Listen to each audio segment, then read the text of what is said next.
Hello friends, welcome back to coding scale. आज का topic है HTTP status codes and HTTP protocol. आज हम समझेंगे कि HTTP प्रोटोकॉल क्या होता है और उससे लिंक्ड HTTP स्टेटस कोड्स क्या होते हैं। जब भी हम कोई क्लाइंट सर्वर एप्लीकेशन पे काम करते हैं तो HTTP कोड्स बहुत इंपॉर्टेंट हो जाते हैं कि उनको उनके बारे में हमें जानकारी हो, कहाँ हम कौन सा स्टेटस कोड यूज़ कर रहे हैं। कोई स्टेटस कोड अगर हमें मिल रहा है तो उसका क्या मतलब है। तो आज की इस वीडियो में हम डिटेल एनालिसिस करेंगे हर कोड का, उसका क्या मतलब है, कहाँ पे उसका यूज़ होता है, क्या उसका मतलब होता है और क्यों हम उसको यूज़ करते हैं और कहाँ पे कौन सा कोड हमको यूज़ करना चाहिए। सारी डिटेल हम इस वीडियो में बताएंगे, तो वीडियो को एंड तक देखिए। तो बेसिकली अगर हम बात करें HTTP प्रोटोकॉल की, तो HTTP stand for hypertext transfer protocol. It is a communication protocol used between a client and a server. Means जब कोई क्लाइंट एप्लीकेशन किसी सर्वर के साथ कम्युनिकेट करती है, सपोज हमारा एक मोबाइल है या कंप्यूटर का ब्राउज़र है, जब हम वहाँ उस पर कोई भी URL टाइप करते हैं या कोई भी बटन क्लिक करते हैं तो एक रिक्वेस्ट वहाँ से क्लाइंट से यानी हमारे कंप्यूटर सिस्टम से और या मोबाइल से सर्वर पे जाती है। वहां से जो हमने डेटा रिक्वेस्ट किया है उसको वो लेके आती है।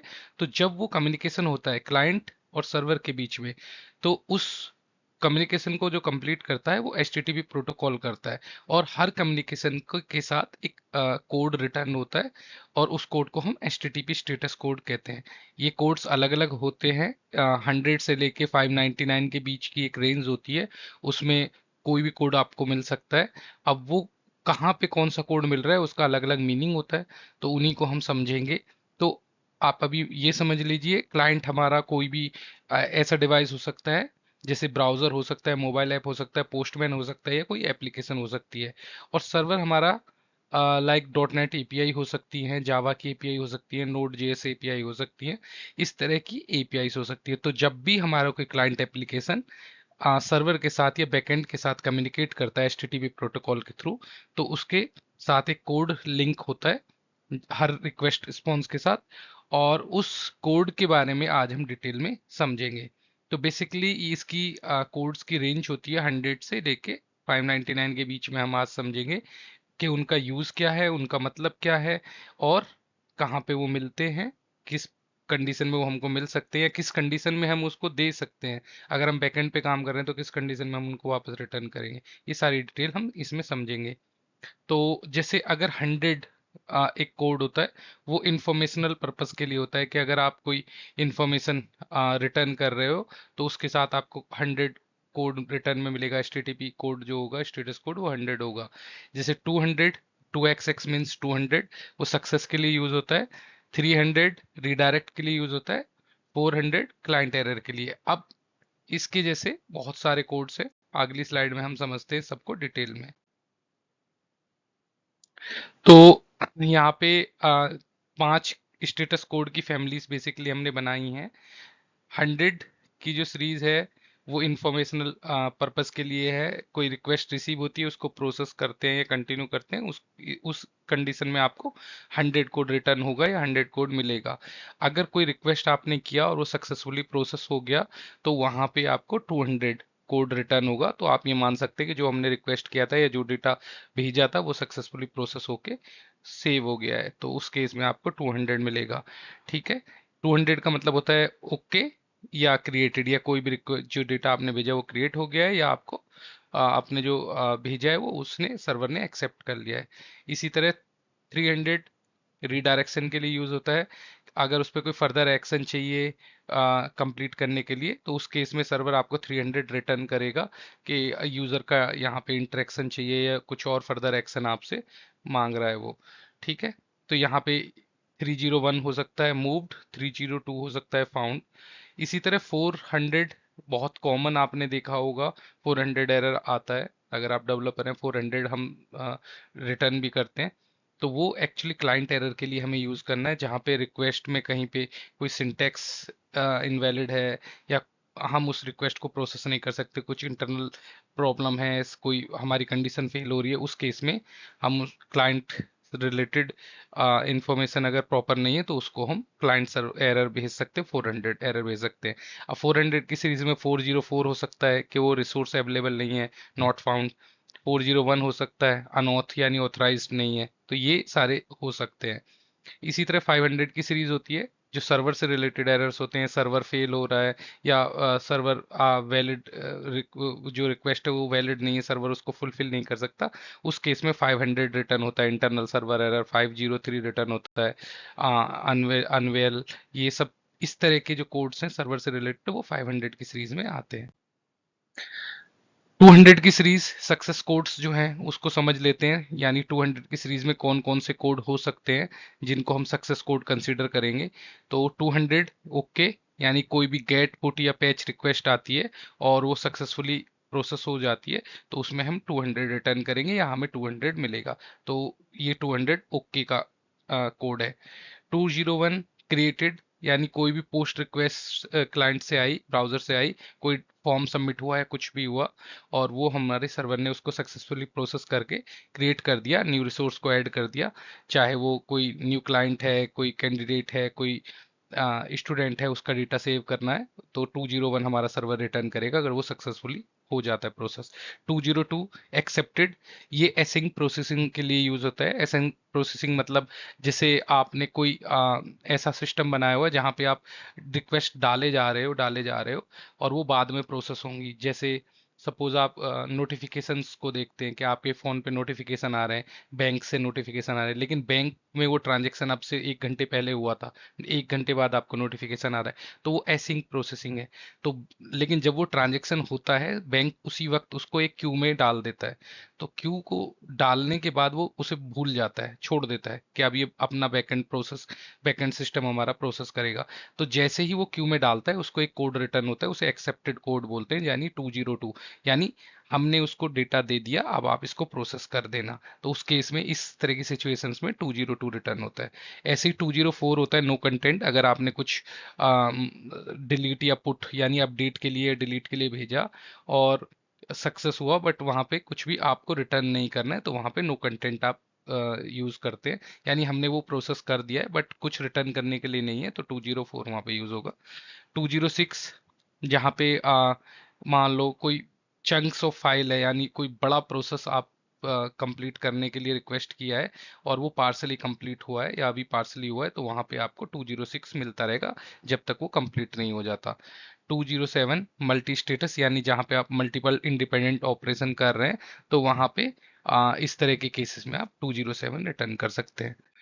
ठीक है। 400 की सीरीज में अगर हम बात करें क्लाइंट रिलेटेड एरर्स का, तो क्लाइंट रिलेटेड एरर कोड्स जो होते हैं, पहला कोड होता है 400, बहुत कॉमन है, बैड रिक्वेस्ट के लिए यूज होता है। अगर कोई मेलफॉर्म सिंटैक्स है, इनवैलिड जेसन है या मिसिंग फील्ड्स हैं, इस तरह की कोई भी कंडीशन आती है और रिक्वेस्ट प्रोसेस नहीं होती, तो उसे बैड रिक्वेस्ट की फॉर्म में हम 400 रिटर्न करते हैं। 401 है अनऑथराइज, अगर कोई रिक्वेस्ट आई है वहां पे अगर टोकन उसका वैलिड नहीं है या इनवैलिड टोकन है या गलत टोकन सप्लाई किए या हम उसको ऑथेंटिकेट नहीं कर पा रहे हैं, तो उस फॉर्म में हम उसको 401 अनऑथराइज रिटर्न कोड करते हैं। 403 होता है forbidden authenticated but not permission, यानी जो रिक्वेस्ट आई है और जिस चीज के लिए आई है, यूजर तो वैलिड है, रिक्वेस्ट तो वैलिड है, बट उसके पास उस टोकन की परमिशन, उस टोकन में वो परमिशन नहीं है जो उस डेटा को एक्सेस करने की परमिशन होनी चाहिए। तो ये ऐसे केसेस में फॉरबिडन आता है। सपोज आप किसी पेज को एक्सेस करते हैं, आपका रिक्वेस्ट में जो टोकन गया है वो वैलिड है, यानी आप ऑथराइज्ड यूजर तो हो बट आपको उस पेज का एक्सेस नहीं है, तो उस केस में आपको 403 मिलेगा। 404 नॉट फाउंड, यानी अगर आपने किसी रिसोर्स के लिए रिक्वेस्ट किया है और वो अवेलेबल नहीं है, तो उस केस में आप 404 दे सकते हो। वो कोई पेज भी हो सकता है, कोई डेटा भी हो सकता है, कुछ भी हो सकता है। तो ये बहुत कॉमन एरर है कि अगर आपने किसी पेज के लिए रिक्वेस्ट किया और या किसी लिंक पे क्लिक किया और वो पेज अवेलेबल नहीं है, तो आपको 404 मिलेगा, या आपने किसी डेटा को मंगाने के लिए रिक्वेस्ट किया, वो डेटा अवेलेबल नहीं है, तो 404 मिलेगा। तो ये बहुत कॉमन एरर है। कॉन्फ्लिक्ट, जहाँ पे कोई डुप्लीकेट चीज है, आप उसको अपडेट कर रहे हो या ऐसा कुछ ऑपरेशन कर रहे हो जहाँ पे कोई कॉन्फ्लिक्ट आता है वहाँ पे, या वर्जन मिसमैच का कोई इशू आता है, तो वहाँ पे 409 सर्वर रिटर्न करेगा। 422 यानी 422 अनप्रोसेसेबल, अगर कोई चीज़ है, कोई वैलिड जेसन जो है वो वैलिड है, बट उसमें कुछ बिजनेस रिक्वायरमेंट की वजह से हमारा जो रिक्वेस्ट है वो हम कंप्लीट नहीं कर सकते, यानी कुछ एडिशनल हमारे चेक्स लगे हुए हैं जो फुलफिल नहीं हो रहे हैं। रिक्वेस्ट वैलिड है, जेसन वैलिड है, डेटा जो भेजा गया है वो वैलिड है, बट हमारा बिजनेस रिक्वायरमेंट उसको एक्सेप्ट नहीं कर रहा है, तो उस केस में हम उसको अनप्रोसेसेबल बना के 422 कोड रिटर्न करेगा सर्वर। तो इस 422 अगर आपको मिलता है तो आप समझ लेना रिक्वेस्ट आपकी वैलिड थी, बट बिजनेस रिक्वायरमेंट सेटिस्फाई नहीं हो रही थी। 429 टू मैनी रिक्वेस्ट, अगर कहीं से हम चाहते हैं कि हम एक लिमिट सेट करें कि इससे ज़्यादा रिक्वेस्ट इतने टाइम के बीच में नहीं आने चाहिए। जैसे आप चाहते हो कि आप एक रीसेंट ओटीपी का एक फीचर होता है कि आप 1 मिनट के बाद ही आप उसको रीसेंड कर सकते हो, या आप चाहते हो कि कोई मेल भेजे तो 1 मिनट में 10 मेल से ज़्यादा ना भेज सके, या इस पेज पे 10 से ज़्यादा रिक्वेस्ट ना कर सके। ऐसे केसेस में वहाँ पे हम अगर उससे ज़्यादा रिक्वेस्ट आती है तो वहाँ पे 429 रिटर्न कर देते हैं कि आपकी रेट जो लिमिट थी वो आप क्रॉस कर गए हो, तो आप थोड़ी देर बाद आप रिक्वेस्ट कर सकते हो। तो इस तरह के केसेस में 429 रिटर्न करते हैं। 408 है रिक्वेस्ट टाइम आउट। अगर एक रिक्वेस्ट के लिए एक टाइम अलॉट होता है, अगर उस टाइम में वो रिक्वेस्ट कंप्लीट नहीं होती है तो उस केसेस में 408 हमें रिटर्न करना चाहिए कि रिक्वेस्ट का जो टाइम है वो आउट हो गया, यानी वो टाइम एक्सीड हो गया। उस केसेस में हम 408 यूज कर सकते हैं। इसी तरह 500 की सीरीज में आते हैं सर्वर एरर्स कोड्स, जो होते हैं जो सर्वर से रिलेटेड कोड्स होते हैं। बहुत कॉमन है 500 इंटरनल सर्वर एरर, यानी unhandled exception, catch all log immediately never expose detail to client. यानी 500 कोड जब भी सर्वर रिटर्न करता है तो वो ऐसा कोड होता है जहाँ पे कोई अनहैंडल्ड एक्सेप्शन सर्वर लेवल पे ओकर हुई है, सर्वर लेवल पे आई है, और उस की जो डिटेल है हम क्लाइंट को नहीं दिखा सकते। वो सिर्फ डेवलपर या जो इंटरनल पर्सन्स होंगे वो उसको रिव्यू करेंगे, उसको हम लॉक करेंगे कहीं फाइल में या कहीं भी हमारा जो लॉगिंग सिस्टम होगा। बट क्लाइंट को हम 500 रिटर्न कर देंगे कि सर्वर रिलेटेड कुछ एरर है और आप अभी इस चीज को प्रोसेस नहीं कर सकते। तो वहां पे ये 500 रिटर्न होता है, और उसको डिटेल को लॉक करके और रिव्यू के लिए छोड़ दिया जाता है। 501 नॉट इम्प्लीमेंटेड, यानी कोई फीचर है जो अभी बिल्ड नहीं हुआ है और उसके लिए कोई रिक्वेस्ट आती है तो वहाँ पे हम 501 रिटर्न करते हैं कि अभी ये फीचर एप्लीकेबल नहीं है, या ये पेज अभी इम्प्लीमेंटेड नहीं है, या हम इसको यूजफुल वे में अभी आपको वापस रिटर्न नहीं कर सकते। ऐसे केसेस में हम 501 रिटर्न कर सकते हैं। 502 bad gateway, upstream services return invalid response common behind load balancers, यानी जहाँ पे लोड बैलेंसर्स से कुछ प्रॉब्लम आती है, जहाँ पे हमारा जो सर्विसेज है वो अवेलेबल नहीं है या रिस्ट्रिक्शन कुछ ऐड की हुई है, वहाँ पे बैड गेटवे आपको 502 कोड रिटर्न होता है। तो आप समझ लो वो नेटवर्क रिलेटेड या वैलिडेशन रिलेटेड या लोड बैलेंसर रिलेटेड अगर कोई प्रॉब्लम हो रही है हमारे सिस्टम में तो 502 आपको मिलेगा बैड गेटवे। ठीक है, यानी जो गेटवे है, जो पाथ है वो क्लियर नहीं है। 503 सर्विस अनअवेलेबल, अगर कोई सर्विस है और वो अभी ओवरलोडेड है या मेंटेनेंस के लिए डाउन है तो वहाँ पे 503 रिटर्न हो कर सकते हैं सर्वर। वहाँ पे आपको 503 सर्वर रिटर्न करेगा। उस केस में आप समझ लेना कि वो सर्विस जो है वो अभी अनअवेलेबल है, और उसको आप थोड़ी देर के बाद या जब भी आपको इंफॉर्मेशन मिल जाए उसके बाद ही आप उसको एक्सेस कर सकते हैं। 504 गेटवे टाइम आउट है, अगर कोई रिक्वेस्ट गई और वो with in a time frame complete नहीं हुई जो उसको टाइम अलॉट है, और तो वहाँ पे गेटवे भी टाइम आउट एक एरर थ्रो कर सकता है कि ये बहुत देर से पेंडिंग है। सपोज कोई रिक्वेस्ट गई और वो सर्वर उसको फुलफिल नहीं कर पा रहा है, कोई डिपेंडेंसी है या कोई डेडलॉक सिचुएशन है, तो गेटवे उसको हमेशा ओपन नहीं रखेगा, उस पाथ को, उस पाइपलाइन को वो क्लोज करेगा 504 कोड रिटर्न करके कि गेटवे का टाइम आउट हो गया, अब आप दोबारा रिक्वेस्ट कीजिए। तो ऐसे केसेस में जहाँ पे रिस्पॉन्स प्रॉपर टाइम फ्रेम के अंदर नहीं मिलता है वहाँ पे 504 रिटर्न होता है। ठीक है, जैसे डीबी रिस्पॉन्स नहीं कर रहा है या नेटवर्क स्लो है, ऐसे केसेस में 504 आपको मिलता है। स्लोनेस की वजह से टाइम बहुत देर से रिक्वेस्ट पेंडिंग में जा रही है तो वहाँ पे 504 मिलेगा। 507 इनसफिशियंट स्टोरेज है, जैसे अगर सर्वर स्टोरेज फुल हो गया है, used in web dev and file upload APIs, जहाँ पे इस तरह की एपीआईज होती है और स्टोरेज फुल हो जाता है, तो वहाँ पे आपको 507 मोस्टली रिटर्न होता है कि जो स्पेस है वो इनसफिशिएंट है, यानी उसकी स्टोरेज कैपेसिटी जो है वो भर गई है, आप उसको उस डायरेक्शन में फिक्स करने के लिए सोच सकते हैं। अब 501 वर्सेस 503, यानी ये एक बहुत कंफ्यूजिंग रहता है, तो इसको एक बार क्लियर कर लेते हैं। 401 का मतलब होता है अनऑथराइज्ड, यानी you don't have proven who you are yet, यानी आप अभी तक अपने आप को, जब कोई क्लाइंट प्रूव नहीं कर पाता, एक रिक्वेस्ट आपके पास आती है और जो इन्फॉर्मेशन उसने दी है वो अभी तक प्रूव नहीं हुई है कि ये वैलिड वही पर्सन है या वही क्लाइंट है जिसके लिए ये रिक्वेस्ट है, तो वो जब तक वैलिडेट नहीं हुई है, प्रूव नहीं हुई है, उस केस में हम उसको 401 अनऑथराइज रिटर्न करते हैं। यानी आपने कोई टोकन भेजा, वो टोकन वैलिड नहीं है, हमें सर्वर को ये लगता है कि ये टोकन वैलिड नहीं है, ये वो बंदा नहीं है जिसके लिए हमने परमिशन अलाउ की हुई है, तो उस केस में 401 रिटर्न करता है। 403 कब रिटर्न करता है?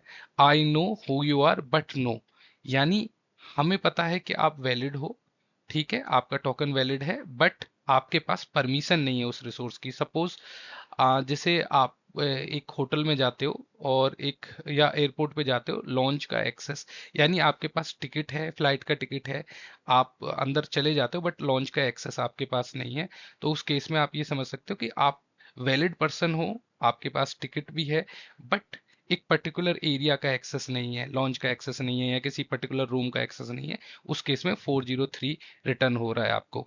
तो इसी तरह से जब रिक्वेस्ट क्लाइंट कुछ करता है किसी रिसोर्स के लिए, वो वैलिड रिक्वेस्ट है, वैलिड क्लाइंट है, बट वो जिस रिसोर्स की रिक्वेस्ट कर रहा है वो रिसोर्स की परमिशन उसके पास नहीं है, या वो रिसोर्स उसको अलाउड नहीं है शेयर करने के लिए, उस केस में 403 मिलेगा, तो वो फॉरबिडन कोड होता है। बट 401 का केस है कि वो रिक्वेस्ट ही वैलिड नहीं है, वो क्लाइंट ही वैलिड नहीं है, सर्वर उसको एक्सेप्ट नहीं कर रहा है कि आप ऑथराइज पर्सन हो, यानी आप एयरपोर्ट के अंदर ही नहीं जा पा रहे हो, लॉन्च का एक्सेस आपके पास है या नहीं वो तो बात की बात है, आप एयरपोर्ट के अंदर ही नहीं जा पा रहे हो, ठीक है, आपने अभी तक प्रूव नहीं किया है कि आप वैलिड टिकट लेके अंदर घुस सकते हो या आपके पास वैलिड टिकट है। यहाँ पे केस क्या क्या हो सकते हैं 401 के केस में? टोकन नहीं है, या सेशन जो प्रोवाइडेड है वो एक्सपायर हो गया है, टोकन इज एक्सपायर्ड और मेल फॉर्म्ड, टोकन को अगर क्लाइंट की तरफ से जो टोकन भेजा गया है वो मेल फॉर्म्ड है या एक्सपायर्ड है, रॉन्ग क्रेडेंशियल सप्लाई हुए हैं, action send to log in screen, वहां से कुछ मैनिपुलेट करके चीजों को भेजा गया है, उस केसेस में आपको 401 मिलेगा यहाँ पे, यानी ऑथराइजेशन जो है आपका वो फेल हो गया है, आप अनऑथराइज पर्सन हो या अनऑथराइज क्लाइंट हो। फॉरबिडन का केस क्या क्या बन सकते हैं? टोकन वैलिड है बट यूजर आइडेंटिफाइड है, जैसे मैंने बताया कि उसका आप वैलिड रिक्वेस्ट कर रहे हो, वैलिड यूजर हो या वैलिड क्लाइंट हो, बट रोल और परमिशन आपके पास सफिशिएंट नहीं है, जैसे मैंने बताया कि एयरपोर्ट पे आपके पास टिकट है बट लॉन्च का एक्सेस नहीं है, तो आप वैलिड पर्सन हो, वैलिड रिक्वेस्ट है आपकी, बट आपके पास उस रिसोर्स का परमिशन नहीं है जिसको आप एक्सेस करना चाहते हो, रिसोर्स एक्सप्लिसिटली डिनाइड हो रखा है, यानी आपके लिए वो जो रिसोर्स है उसको रिस्ट्रिक्ट कर दिया गया है, उस केस में भी आपको फॉरबिडन मिल सकता है।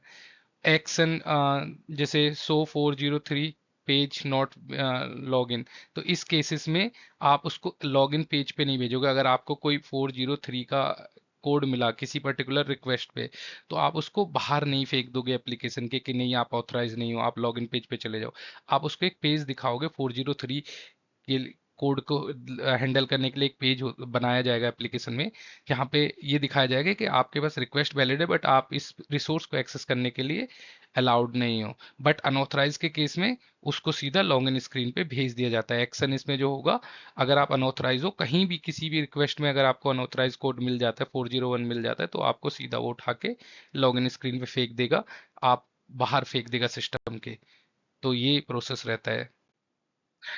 क्विक रेफरेंस चीट सीट हमने बनाई है, यहाँ पे आप शॉर्ट में देख सकते हैं 200 मीन्स ओके, और एनी सक्सेसफुल रिक्वेस्ट के लिए हम इसको ट्रिगर करते हैं, और रिटर्न रिसोर्स डेटा, और ये रिसोर्स डेटा रिटर्न करता है। ऐसी 201 है, क्रिएटेड के लिए यूज होता है, सक्सेसफुल पोस्ट रिक्वेस्ट पे हम इसको 201 रिटर्न कर सकते हैं। 204 नो कंटेंट, यानी सक्सेसफुल डिलीट हुआ है या अपडेट हुआ है, बट रिटर्न हम कुछ नहीं करना चाहते क्लाइंट को, उस केसेस में हम 204 देंगे।